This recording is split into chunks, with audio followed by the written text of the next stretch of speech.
मैं अभी नामांकन करके आ रहा हूँ।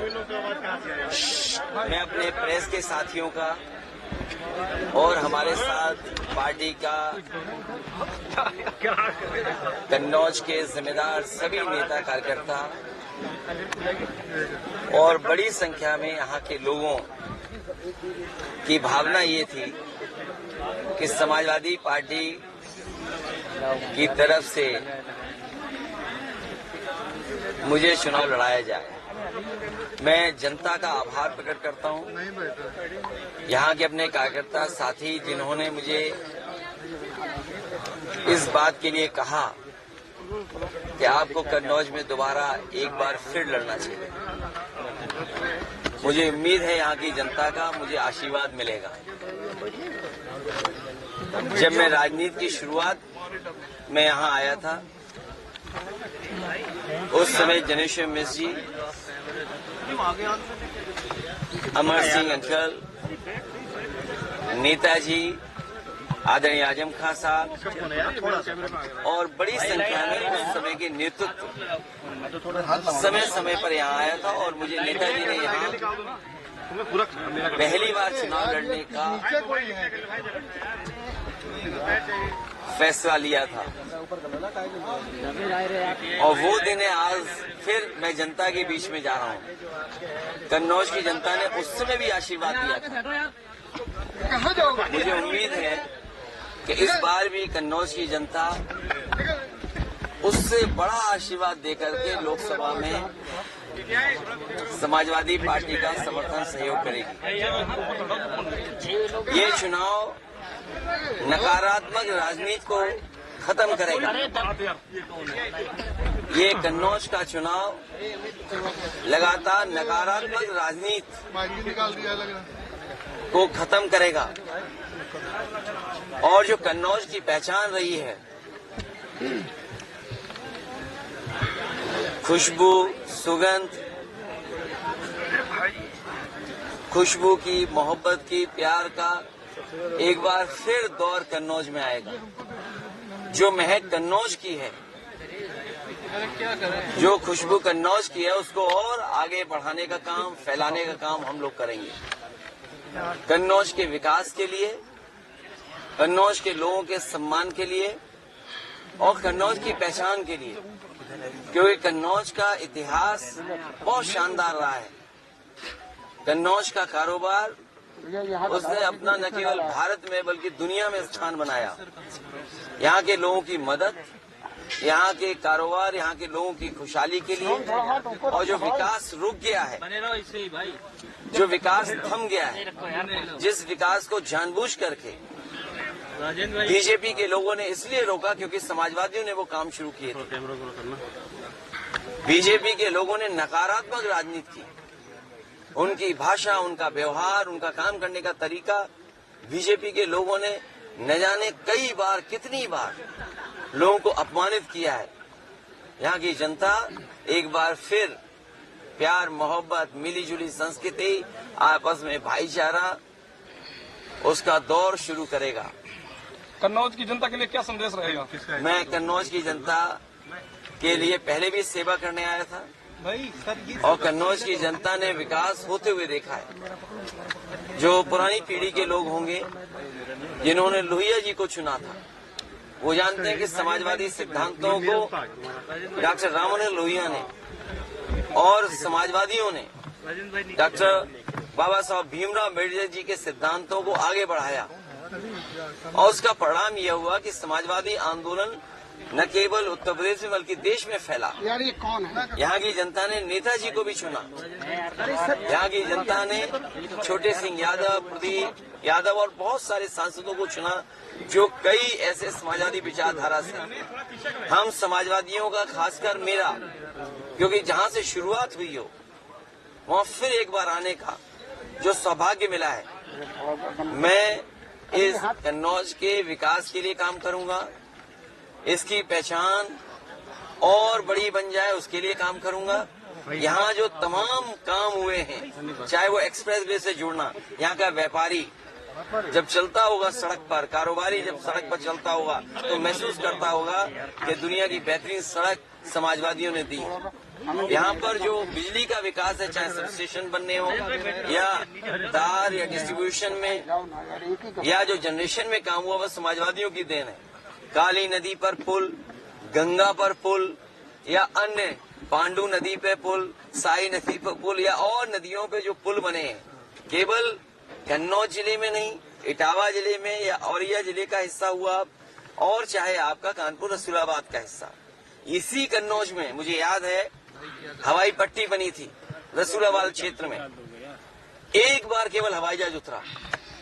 सोचो बीजेपी के नकारात्मक राजनीति का दौर कि जो हवाई पट्टी रनवे बना रसूलाबाद में, उसने केवल एक बार हवाई जहाज उतरा हो और हवाई जहाज दोबारा नहीं उतर पाया।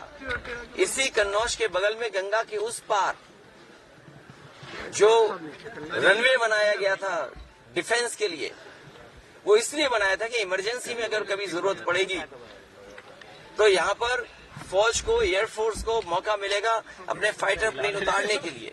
और अभी कुछ दिन पहले आपने वो नजारा देखा होगा जिसमें हरक्यूलिस, सुकोई और तमाम एयरफोर्स के हवाई जहाज उस पर उतरे थे और उन्होंने अपनी एक्सरसाइज करके दिखाया था। ये गंगा पे पुल 8 लेन है और मुझे खुशी है इस बात की कि जिस समय ये पुल बन रहा था, बहुत सारी और संस्थाओं के अधिकारी आकर के देखते थे कि आखिरकार बारिश में कैसे बन रहा है। अक्सर बारिश में काम रुक जाता था। 8 लेन गंगा का पुल, आप जहाँ से माँ गंगा शुरू हुई है और जहाँ तक माँ गंगा है आखिरी जगह तक, अगर कहीं 8 लेन का पुल बनाओ, सबसे पहले समाजवादियों ने 8 लेन पुल बना करके इसी कन्नौज को जोड़ने का काम किया था। मंडी, जो मंडी बनी थी आधी अधूरी वैसी है। किसानों के लिए किसान बाजार, घड़ी भी कभी कभी बंद हो जाती है, जो समाजवादियों ने लगाया था।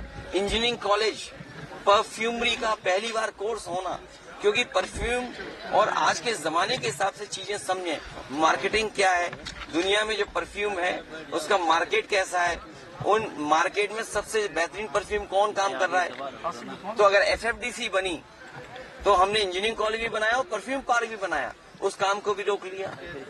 यहाँ पर दूध को लेकर के, और मैंने कहा था कि गाय के दूध को लिए काऊ मिल्क प्लांट, बताओ काऊ मिल्क प्लांट बंद कर दिया। कलाम साहब जो राष्ट्रपति रहे देश के, उन्होंने और मैंने खुद उस गांव में 16 प्लांट शुरू किया था।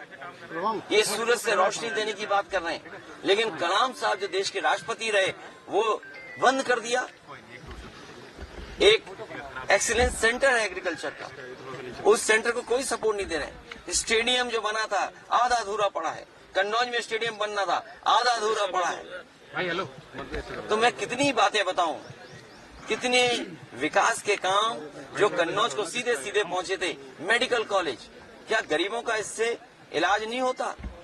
पैरामेडिकल, नर्सिंग कॉलेज, सोचिए आज भी अगर आप जाएं तो कार्डियोलॉजी में आप जाकर के अपना हार्ट नहीं दिखा सकते। अगर आप जाएं मेडिकल कॉलेज में और अगर किसी को कैंसर है, प्राइमरी, सेकेंडरी, टर्शरी, और अगर उसको फर्दर इलाज की जरूरत पड़े तो वो जो कैंसर इंस्टीट्यूट बनाई थी या उसका एक डिपार्टमेंट बनाया था, वो डिपार्टमेंट बंद पड़ा हुआ है। कैसी सरकार है सोचो। इसलिए बीजेपी की जो नकारात्मक राजनीति है वो खत्म होगी और भाईचारे की, प्रेम की और हमारे समाजवादियों की सादगी का एक दौर शुरू होगा जो कन्नौज में विकास और खुशहाली लाने का काम करेगा। यहाँ के किसान कैसे खुशहाल हों, आलू को कैसे कीमत मिले, आलू से क्या बाई प्रोडक्ट बन सकता है, मंडी में सुविधाएं किसानों को कैसे मिले, उन तमाम कामों को आगे बढ़ाया जाएगा जो बीजेपी के लोगों ने रोका है।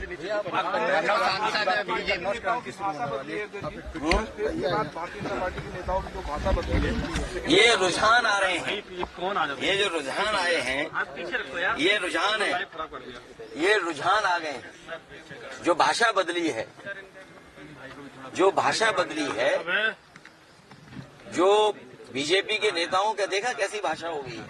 इसीलिए मैं कह रहा हूं, हमारा साथी कह रहा है कि कश्मीर, वो कन्नौज की क्रांति, वो हमारी खुशबू की जो क्रांति है, खुशबू की क्रांति कन्नौज की क्रांति है। खुशबू फैले, सुगंध फैले, एक दूसरे से मोहब्बत बढ़े, प्यार बढ़े, एक दूसरे का कारोबार बढ़े, ये कन्नौज क्रांति है।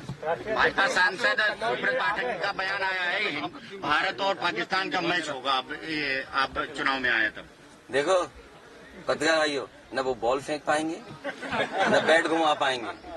अगर पहली बॉल पे छक्का ना मारो तो हम समाजवादी लोग नहीं हैं, और 6 की 6 बॉलों पे छक्का मारेंगे। आप तो आ गए हैं कन्नौज में, आपके दोस्त भी अमेठी से आने वाले हैं। अरे सब आएंगे अब तो महफिल यूपी में ही सही नहीं। और इसलिए भी कि देखो ना बीजेपी वालों की भाषा क्या है। ये भाषा इसलिए है क्योंकि इन्होंने अपने कारोबारियों की मदद की। जब से इलेक्टोरल बॉन्ड की बात आई है, बीजेपी का बैंड बज गया। इलेक्टोरल बॉन्ड आने के बाद क्या इनका बैंड नहीं बज गया? इन्होंने अपने कारोबारियों की मदद की और उसी की वजह से ज्यादा मुनाफा कमाने दे रहे हैं।